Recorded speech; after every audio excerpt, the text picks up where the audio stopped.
Diarrhea, we've all had it at some point, and let's be honest, it's not fun at all. But the big question is, what should you actually do when it strikes? And just as important, what should you avoid? In the next few minutes, I'll walk you through the do's and don'ts of treating diarrhea so you can feel better, faster. Let's begin with the do's. Number 1. Drink plenty of fluids. Diarrhea makes you lose a lot of water and salts, which can quickly lead to dehydration. Sip water, rice water, clear soups, or oral rehydration solutions, ORS. ORS is the gold standard because it replaces both water and electrolytes. Number 2. Eat light, bland foods.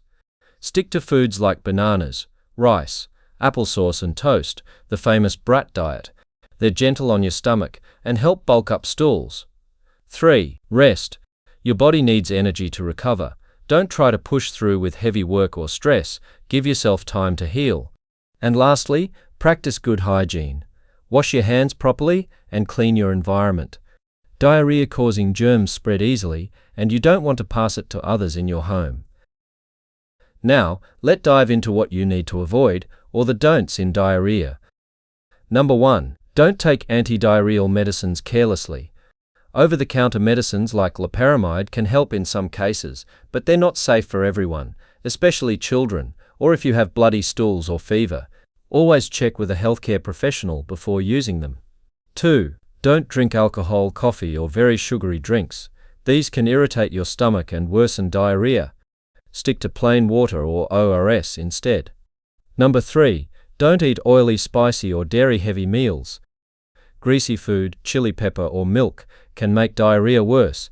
Keep your meals simple until you're fully recovered. And finally, don't ignore warning signs. If diarrhea lasts more than 2 to 3 days, if you see blood in your stool, or if you feel very weak, dizzy, or your child is having persistent diarrhea, it's time to see a doctor immediately. So to beat diarrhea quickly, remember, rehydrate, eat light, rest, and stay clean, while avoiding foods, drinks, and habits that can make things worse. And of course, don't hesitate to see a doctor if symptoms get serious. Your health is always worth it.